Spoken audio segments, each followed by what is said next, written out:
It's another morning in Madrid and people are going through their daily lives. Salesman Sergio is calling a client to tell them about his latest wares. Vagrant Israel is kicked out by the police for sleeping on the streets again. Gambling addict Trini asks the grocer to put today's expenses on her bill, and young Elena is telling her friend on the phone about the date she's going on with a guy she met online. When Elena's phone runs out of battery, she decides to enter a bar to have a coffee and ask if employee Sauter may have a charger he can lend her. Right behind her, a coughing sick man also enters the bar and rushes to the bathroom, making owner Amparo angry because people are always using her bar's toilet without buying anything. Israel suddenly barges in as well because he knows Amparo will feed him for free, and his constant loudly quoting of the Bible is an annoyance for everyone there, including an impatient bank clerk, a street cleaner, and former cop Andres, but it doesn't seem to bother Nacho because he has his headphones on. Sergio and Trini come into the bar, and Trini is ready to spend all the money she has left on the bar slot machine. When the bank clerk gets tired of waiting for his breakfast, he decides to leave without eating, but as soon as he steps outside, he's shot. Everyone in the streets runs away and all the people in the bar panic, although it takes Nacho a moment to catch on to what's going on because he didn't hear the gunshot. There's no signal inside the bar, meaning they can't call the police, so the street cleaner decides to go out anyway. Unfortunately, while he's checking on the bank clerk, he's shot as well. Israel laughs and continues to quote the Bible as the others panic and throw themselves on the floor just in case. In fact, Israel wants to leave since he has church today, but Amparo convinces him to stay by offering him more food and promising to talk to the priest later. Trini carefully reaches for the remote and turns on the TV, but as she surfs through the channels, the group notices something very weird. Nobody is talking about the deaths that just happened in the middle of the streets of Madrid, which is incredibly suspicious. While everyone argues about it, Trini looks outside and finds something even more suspicious. The bodies are gone, and there isn't even a drop of blood left. They don't understand why somebody came by to pick up the bodies but didn't check on them, and the group tries to keep itself busy by watching TV or chatting while waiting for help. Sauter begins throwing crazy theories around, wondering if this is a dream or if they've been abducted by aliens, or even the government. After Amparo slaps him to make him see sense, the group starts going over the facts. Elena thinks maybe the two guys were connected, but it doesn't sound likely for a street cleaner and a bank clerk. Sergio, on the other hand, realizes that maybe it's not a criminal who is doing the shooting, it's the police. They may have received a tip-off saying an important criminal is inside the bar, but they don't know who it is, so they shoot anyone that comes out. If it's someone very dangerous like a terrorist carrying a bomb, they can't risk letting them out. It would explain why the area has been evacuated and why the cops aren't bursting in to catch them. As everyone discusses this theory, Nacho decides to hide his bag before they find it suspicious, but he's caught red-handed. Sergio and Andres hold Nacho while Sauter grabs the bag, but he doesn't dare to open it. Amparo takes it from him and opens it herself, finding a bunch of clothes and a hard disk. Nacho swears it's just work files, but as another argument begins over what to do with it, Elena takes it, throws it on the floor, and repeatedly steps on it until it's destroyed. Then she calls everyone babies for obsessing over dumb theories. However, Nacho is angry that he was found suspicious just because of his beard and because he ignored the shot, thus he points at Sergio's suitcase to make the same accusation. Amparo takes the suitcase and Sergio tries to get it back, causing Sauter jump in to defend his employer and Sergio hits him instead. Startled, Andres takes out a gun to make him stop, and everyone is so shocked that Israel takes the chance to steal the suitcase. After quoting the Bible again, he opens it, only to reveal a bunch of lingerie. That's the product Sergio sells. At that moment, a weird noise comes from the bathroom. They had forgotten about the sick man. The door is locked, so Andres shoots it to open it, and they find the man on the floor bent over the toilet with bleeding ears and a weird-looking syringe next to him. Suddenly, another noise gets their attention, this time coming from the streets. It's a truck carrying special masked agents that ignore the group's cries for help and instead pile up tires outside the bar to then start a fire. This fire lets out a heavy dark smoke that appears on TV. The news anchor talks about a big fire in the middle of Madrid, so the group realizes this has been started by the government to cover up the killings. The sick man then comes out of the bathroom in a terrible condition. He drops his phone and tells them don't touch me before he falls to the floor and dies. Nacho grabs the man's phone and by looking at the pictures, they find out he belonged to the military and used to work in Africa. The pictures also show a group of men wearing hazmat suits. Now everything is clear. This man has brought a deadly disease with him. That's why the area has been evacuated and anyone from the bar is shot. Most likely, all of them are already infected, and the government is covering it all up.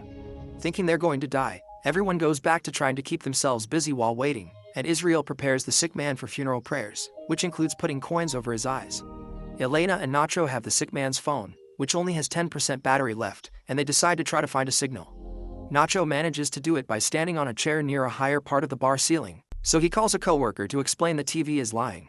Thinking Nacho's not being urgent enough, Sauter takes the phone from him and begins desperately yelling for help, which makes the coworker think it's a prank and hang up. Nacho doesn't think there's enough battery left for another call, and the two men begin fighting over the phone until the chair breaks and they fall, pushing everyone back in the process. This makes Trini hit the slot machine and hit jackpot, getting it to expel a bunch of coins that Israel begins picking up. Andres wants a turn with the phone next, but Amparo warns him not to touch it because it used to belong to the sick man. In fact, Amparo wants everyone that touched the sick man to stay away from her. Andres and Sergio agree with her, thinking precautions should be taken, so they run away from the group that did touch him to hide with Amparo behind the counter. Elena thinks this is ridiculous because they've been together for hours now, and they've all touched each other, but the trio is firm on their decision. In fact, Andres threatens them with his gun to make them go down the storeroom and take the sick man's body with them. Nacho doesn't want to go but changes his mind when Andres shoots the slot machine to show how serious he's being. Israel is taking his sweet time as well, too busy quoting the Bible. Thus Amparo convinces him to go by giving him 2 bottles of alcohol. Inside the dirty old storeroom, the group chats to pass the time, but Trini is claustrophobic and starts to panic. She climbs the stairs and begins hitting the door to no avail, and in her desperate flailing, she accidentally hits a box of bottles, breaking them. Nacho notices that there isn't a pool of liquid forming, which means there must be a drain that they managed to find after moving some stuff aside. After they remove the lid, they discover it's connected to the sewers and not very deep, so Israel volunteers to go down there. He takes off his clothes and leaves his bag of coins behind before covering his body with oil. Then he attempts to go down the drain. No matter how hard the others help him by pushing though, the space is too narrow for Israel and now he's stuck. Suddenly, they hear noises coming from upstairs. It seems a group of people has entered the bar and is shooting Amparo, Andres, and Sergio. Then, they notice the temperature getting warmer and smoke coming from the door. A fire has been started inside the bar to disinfect it. At this rate, they'll suffocate soon. So Elena, Nacho, and Solder put their strength together to get Israel out of the drain in order to allow air to come in from the sewers. Trini's going through another anxiety attack and tries to open the door, getting her hands burned in the process. They cover her burns with oil and wrap her hands with toilet paper while waiting for things to calm down. Once they don't hear any more noises upstairs, Nacho opens the door with a broom and finds the burnt bar but no sign of the bodies. The door has been taped out by the agents, meaning they can't see what's going on inside. The group decides to come out of the storeroom and Nacho finds Andres' gun, so he hides it in his pants even if the warm metal burns his skin. Trini wants to go outside and ask for help, but Nacho reminds her that revealing their presence will only get them killed. None of them feel sick, which makes Nacho think it's just a matter of staying hidden for a few days until the incident is forgotten. After all, there's plenty to eat and drink in the storeroom. A sudden noise startles everyone, but there's nothing to worry about, it's just the sick man's phone, which is getting a bunch of messages. Elena checks them out and discovers a friend is checking on the guy to see if he's okay. It seems the man had had a fever for days. He was also aware that he was being followed. He entered the bar looking for a bathroom in order to inject himself in secret because he had stolen some sort of experimental serum. It didn't work on this man, but to be fair, he had been sick for a while.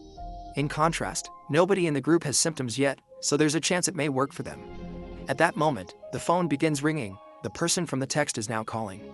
Nacho isn't sure if they should answer because it may be a trap, and it takes him such a long time to decide that the phone's battery runs out. Solder runs upstairs to see if he can find a charger that fits when Elena remembers something. One of the messages said something about 4 doses left. The group checks the body and finds nothing, which gets them to rush to the bathroom next. Israel gets there first, finds the box with the other 4 syringes, and begins singing when he realizes he has power over the group now. There are only 4 doses for 5 people, and while the group discusses how to proceed, Israel injects himself with one, suspecting that they'd vote out the hobo. Nacho takes out the gun but doesn't shoot because Elena points out they'll be heard by the cops outside. Instead, he jumps on Israel to beat him up. Israel manages to overpower him and gains control of the gun, so when Solder tries to retrieve the syringes, Israel hits him and the box falls into the storeroom. Trini rushes downstairs and picks it up, but because of her bandaged hands, she lacks coordination and accidentally drops the box in the sewers. Someone thinner needs to go through the hole, meaning their only option is Elena. After taking off her clothes and covering her body with oil, Elena gets into the hole. Trying to go down hurts her thighs and makes her bleed, but the group keeps pushing until she goes through and falls into the dirty water. It doesn't take her long to recover the box of syringes, but she refuses to tie it to the wire Nacho is lowering because she knows they'll use them all and leave her with nothing. Elena wants to be better than them, so she won't be using one on herself either, but if the others want to have a proper discussion about this, they'll have to come down too. Elena goes exploring while the group uses a piece of pipe to make the hole bigger. After a few turns, Elena finds a storm drain and takes a look after hiding the syringes in a hole in the wall. On the streets, special agents and cops are still surrounding the area and taking care of the bodies they retrieved from the bar. Then, Elena goes back to the storeroom hole, where she finds the men have already come through and are now helping Trini, whose flailing makes everyone fall into the water. Sauter and Trini get out alright, but Nacho takes the chance to jump on Israel to try to recover the gun. A fight ensues underwater, and after a few shots are fired, Nacho comes out victorious, saying it was Israel that did the shooting and disappeared in the water after Nacho took the gun from him. The group thinks Nacho killed Israel, who is acting more and more violent by the second. Tired of everyone acting crazy, Elena requests Nacho to throw away the gun if he wants her to take them to the syringes. Instead of doing as she says, Nacho threatens to kill Sauter. Now Elena has no choice but to take them to the wall from earlier. On their way there, Trini makes use of the bag with coins she took from Israel earlier and drops coins on the ground so they can find their way back. When they reach a dark tunnel, Trini cries out, pretending that Sauter is pushing her when it's actually her pushing him into the water. Then she pretends to try to help him out when in truth, she's grabbing his head and keeping him down to drown him. Nacho fires a shot to get some light and sees what Trini is doing, so he quickly jumps into the water to help Sauter out. Then, they move to a tunnel with more light while keeping Trini at gunpoint, but Nacho doesn't dare to shoot her. Trini confesses she doesn't like to be seen and she grabs the gun, taking it around the corner in order to end things herself. The remaining trio finds the syringes and divides them among them, but before they can do anything, they hear the sound of coins being tossed. They go to see what's going on and find Trini's body with coins over her eyes. This turns out to be a trap, because while they're distracted by Trini, Israel approaches them from behind and kills Sauter. Then, he chases after Elena and Nacho, who run through the tunnels until they find a set of stairs that can take them outside. As they climb up, Elena trips and loses her syringe, and Nacho is grabbed by Israel.